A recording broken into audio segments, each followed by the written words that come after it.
Do you want to live in a world where your money is programmable? A key difference with the CBDC is that central bank will have absolute control. Is that central bank will have absolute control. Is that central bank will have absolute control.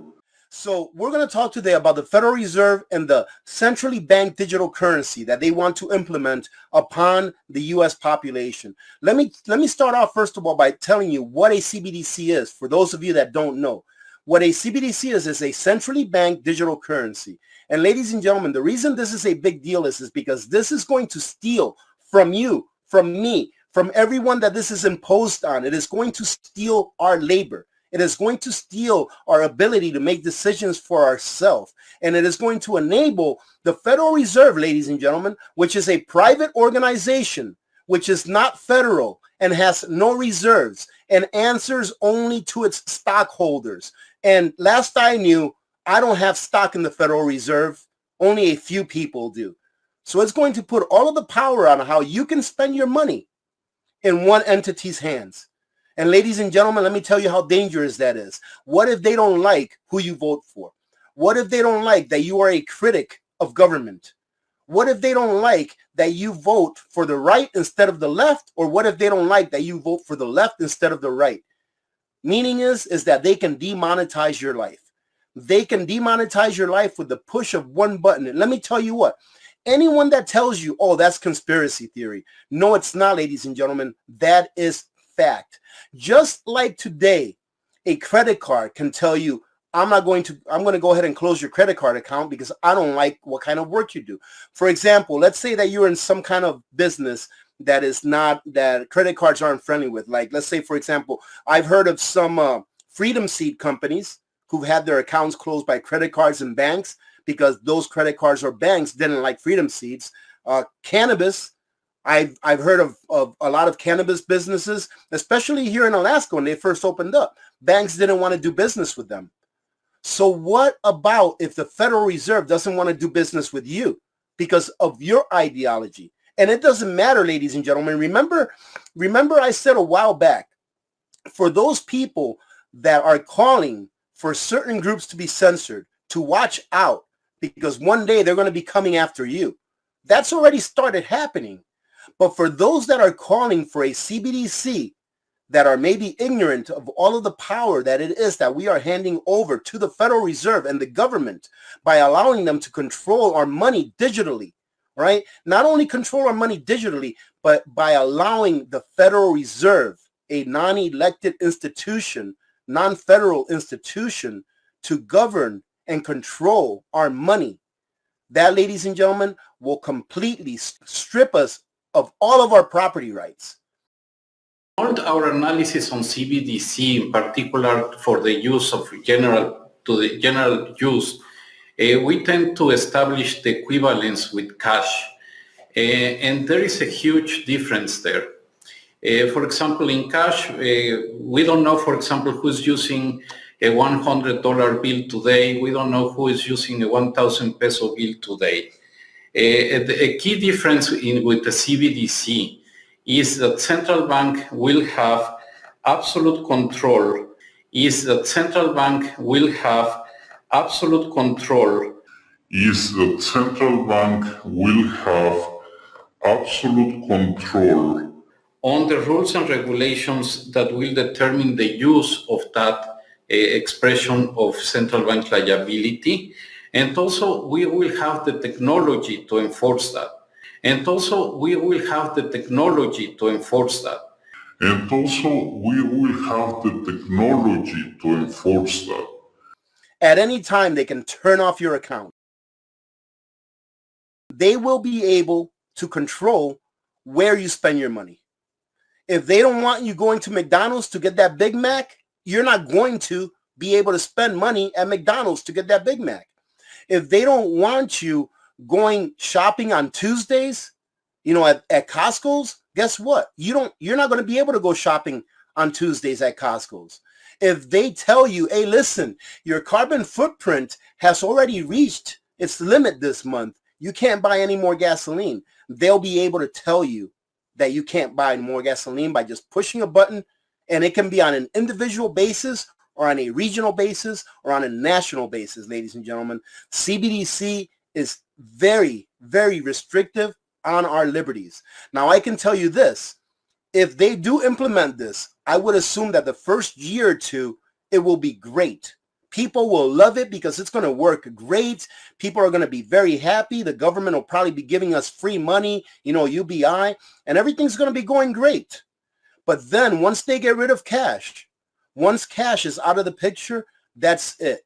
Our lives no longer belong to us. And the reason I say our lives is because our labor, ladies and gentlemen, our time is represented in money. Your time and your labor is represented in money. When you go to work, what are you doing? You are trading your time.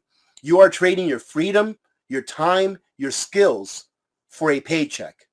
All right? So your time, your labor is represented in that paycheck, in that currency that you're receiving to do that. If they have control over that, they have control over your time, over your labor, over your freedom.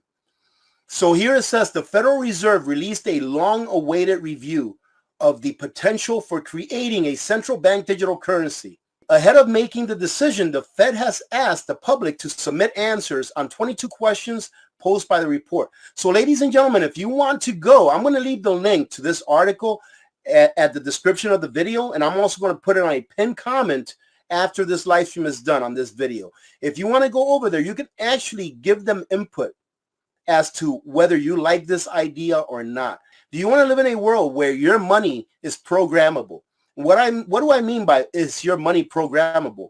What they can do as well is they can program your money.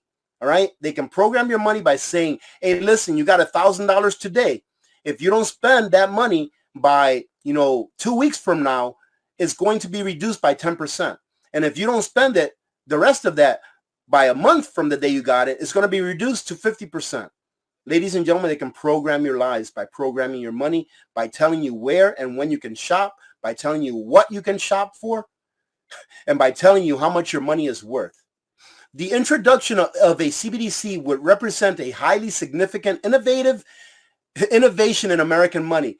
The problem with that statement, ladies and gentlemen, that it would present a significant innovation in American money is that it is not money. This, ladies and gentlemen, is not money. This is fiat currency. There is zero backing this up. It is not money. And if they come out with a CBDC, that is not money either. It is just a control mechanism. That is the best way that I can describe what a CBDC is a control mechanism. This paper is the first step in a public discussion between the Federal Reserve and stakeholders about CBDC. You, ladies and gentlemen, you and I being the stakeholders. And we need to tell them to take that CBDC and shove it where the sun don't shine, because that's exactly where it belongs. Many in the industry have called for the creation of a U.S. CBDC, saying it could take the place of dollar-linked stablecoins and help connect fiat and crypto transactions. Ladies and gentlemen, let me tell you what they're trying to do here with this statement is that they're trying to get people that are okay with cryptocurrencies to be okay with CBDCs by saying, hey, we'll integrate them together. The only problem is, ladies and gentlemen, is that CBDCs are 100% centralized, meaning the same thing that I've been saying, that they are controlled by one entity. If this happens, then I will have to predict that the road to freedom is going to take longer than if this does not happen. Meaning what, ladies and gentlemen? Because this is what I think. I think we're in the fourth turning, meaning that we are in the part of the human cycle or the cultural cycle that is in crisis. And many people would probably agree. There's been one crisis after another. And once this crisis is over, there's going to be another one. Guarantee it. There will be another one. There will continue to be crisis after crisis, because the only way that they get to implement, all right, their agenda is if there's crisis that scares the people, that allows them to pass these draconian measures into law. All right, ladies and gentlemen. And I'm going to talk to you about a draconian measure that they actually passed into law, that actually made it through a bill. Why? Because the bill is probably 2,000 pages long and nobody bothered to read it. I hope that what I've said so far makes sense, all right? Makes sense to you that are listening. But do you all remember that I was talking to you about before? I think I did a video on this, a short video about the $600 in transactions, and that the IRS would be able to pretty much check every single transaction in your bank account for that entire year if you had any transactions $600 or more, right?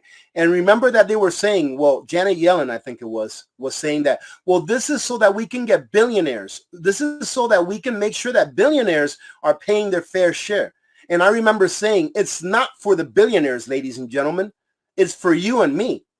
Yellen says that spying on all bank accounts over $600 is a way to hold billionaires accountable. Now, I don't know how many of you believe this when she actually said that, but as soon as I saw that, I was like, there's no way. This is not for billionaires. Ladies and gentlemen, there is a very simple reason why this is not for billionaires. Because billionaires, ladies and gentlemen, they don't draw a paycheck. Billionaires and multimillionaires are rich because they own assets. Rich people stay rich because they hold assets that keep up with inflation. Houses, expensive jewelry, expensive cars, paintings or artwork, a lot of land. Do you know about a billionaire that just bought 272,000 acres of farmland about a year ago or so? This is what they buy, ladies and gentlemen, because they know that cash is trash, as very elegantly put by Ray Dalio, who is one of the biggest hedge fund managers there is in the country. Right? He's a billionaire as well. They know that cash is trash. So this $600 deal, it's not because billionaires are selling lemonades on the sidewalk and they want to capture the money that they're making off of their side hustle. It's for you and me, ladies and gentlemen. The middle class is the biggest wealth generating class in the country. Why? Because our labor is what makes this country.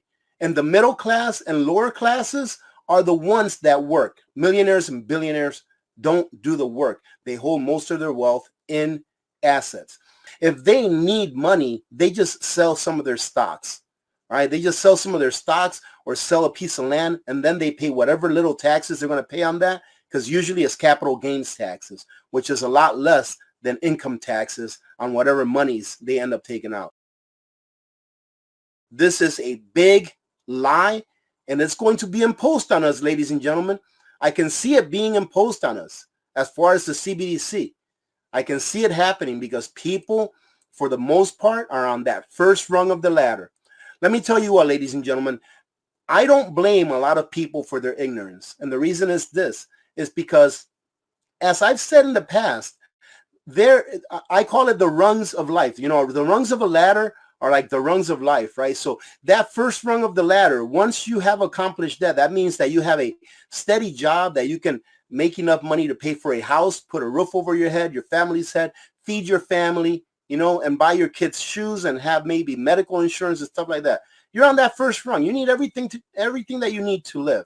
That second rung, it covers all of the first rung, but then maybe you also make enough money to maybe send your kids to college, send them to a private school, you know, maybe buy that second home or buy that RV that you wanted, stuff like that. But right now, ladies and gentlemen, most Americans are on that first rung of the ladder. When like 60 or 70% of Americans don't even have $1,000 in their bank account because they can't afford to have $1,000 in their bank account, to me, they're on that first rung of the ladder. And that's why, in my opinion, a lot of people stay ignorant to these things. It's because they are just struggling to survive. They don't have time to come home and to do all this research. They don't have that time. They don't have that luxury. They have enough time to come home, get some sleep, get something to eat, and then put on that work uniform to go back to work to make sure that their families are taken care of. So that's why I say I don't blame most people for being ignorant as to the ways of the government, as to the things that they use to try to keep us enslaved. All right, ladies and gentlemen, here it is. IRS issues tax documents for side hustle transactions.